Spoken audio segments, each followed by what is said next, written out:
Terkait PAN yang mengusung Prabowo Subianto untuk maju dalam bursa pemilihan presiden tahun 2024 mendatang, DPP PAN Ahmad Hafiz Thohir belum dapat berkomentar lebih dalam. Menurut DPP PAN Ahmad Hafiz Thohir, meski saat ini sudah terkumpul 3 kubu dalam bursa Pilpres di mana PAN mengusung Prabowo Subianto, namun PAN sendiri masih akan menunggu hingga pendaftaran calon presiden. Lantaran situasi politik di Indonesia saat ini tidak mudah untuk diprediksi, serta masih akan terus berkembang dalam 1 bulan terakhir, seperti capres mana yang akan maju dan bergabung. DPP PAN sendiri akan membeberkan seperti apa strategi politik, serta pencalonan presiden dilakukan dan dipastikan. Kita menunggu sampai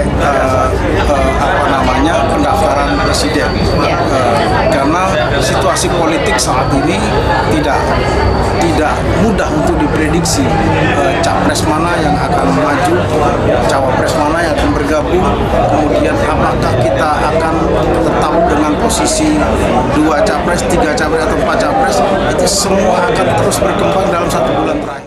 Sandi Pratama, PAL TV.